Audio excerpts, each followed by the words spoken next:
ഇന്നൊരു മട്ടൻ കറിയും അതിനോടൊപ്പം കഴിക്കാനായിട്ടുള്ള ഒരു റൈസുമാണ് തയ്യാറാക്കുന്നത്. മട്ടൻ പല രീതിയിലും നമ്മൾക്ക് തയ്യാറാക്കാവുന്നതാണ്. തേങ്ങ വറുത്തരച്ച് മട്ടൻ കറി വെക്കാം, തേങ്ങ പാല് ചേർത്തിട്ടും തയ്യാറാക്കാം.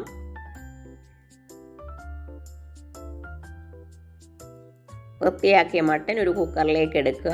അതിനുശേഷം അതിലേക്ക് സവാള, ചെറിയുള്ളി, ഇഞ്ചിയും വെളുത്തുള്ളിയും ആഡ് ചെയ്യുക.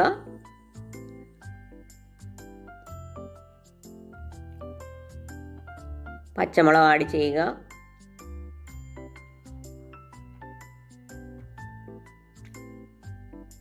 ആവശ്യത്തിനുള്ള ഉപ്പ്, മഞ്ഞൾപ്പൊടി, 1 ടീസ്പൂൺ കുരുമുളക് പൊടിയും ആഡ് ചെയ്യേണ്ടതാണ്. പച്ച പപ്പായ ഒരു വലിയ പീസ് ആഡ് ചെയ്യുന്നുണ്ട്, മട്ടൺ സോഫ്റ്റായി കിട്ടാനായിട്ടാണ്. വെന്ത് കഴിയുമ്പോൾ അതെടുത്ത് മാറ്റിയാൽ മതി. 1-2 ബേ ലീഫ് കൂടെ ആഡ് ചെയ്യുക. അടച്ച് വെച്ചൊന്ന് പാകം ചെയ്യുക. ചെറിയ തീയിൽ വേണം കുക്ക് ചെയ്തെടുക്കാനായിട്ട്. അരി വേവിക്കാനായിട്ടുള്ള വെള്ളം വയ്ക്കുക. അതിലേക്ക് ഗ്രാമ്പൂവും പട്ടയും ഏലക്കയും കുരുമുളകും ആഡ് ചെയ്യുക. തിളച്ച് വന്നു കഴിയുമ്പോഴേക്കും അരി ചേർക്കേണ്ടതാണ്. ലോങ് ഗ്രെയിൻ ബസ്മതി റൈസ് ആണ് യൂസ് ചെയ്തിരിക്കുന്നത്. കുറച്ചൊന്ന് തിളച്ച് കഴിയുന്ന സമയത്ത് ഉപ്പും നാരങ്ങാനീരും ആഡ് ചെയ്യേണ്ടതാണ്. ഈ സമയത്ത് മട്ടൻ കുക്കായി കഴിഞ്ഞിട്ടുണ്ടാകും. ഇനി ഒരു പാനിലേക്ക് ഓയിൽ എടുക്കുക. അതിലേക്ക് കുറച്ച് ഗ്രാമ്പും പട്ട ഏലക്ക ആഡ് ചെയ്യുക. കുറച്ച് ചെറിയുള്ളിയും തേങ്ങാക്കൊത്തും നന്നായിട്ടൊന്ന് വഴറ്റിയെടുക്കുക. മഞ്ഞൾപ്പൊടിയും ചേർക്കണം, കറിവേപ്പില. നന്നായിട്ട് വാടി വരുമ്പോൾ മല്ലിപ്പൊടിയും കുറച്ച് മുളക് പൊടിയും ചേർക്കേണ്ടതാണ്. അതിന് ശേഷം കുക്ക് ചെയ്ത മട്ടൻ അതിലേക്ക് ആഡ് ചെയ്യുക. നന്നായിട്ട് തിളച്ച് വരുന്ന സമയത്ത് തേങ്ങാപ്പാൽ ആഡ് ചെയ്യേണ്ടതാണ്. കുരുമുളക് കുറച്ച് കൂടുതലായിട്ട് ആഡ് ചെയ്യണം.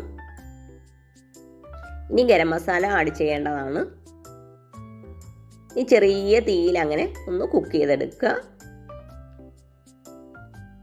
ഒരു തക്കാളിയും കൂടി കട്ട് ചെയ്ത് ചേർക്കേണ്ടതാണ്.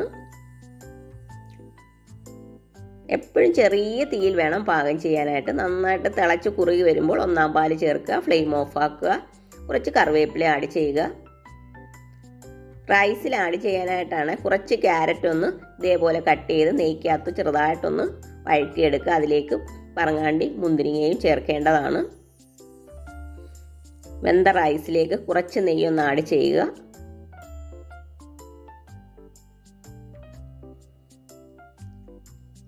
ഉള്ളി ഫ്രൈ ചെയ്താണ് ആഡ് ചെയ്യുന്നത്. ക്യാരറ്റും കാഷ്യൂസും റൈസിൻസും ആഡ് ചെയ്യുക. കുറച്ച് മല്ലിയില ആഡ് ചെയ്യുക.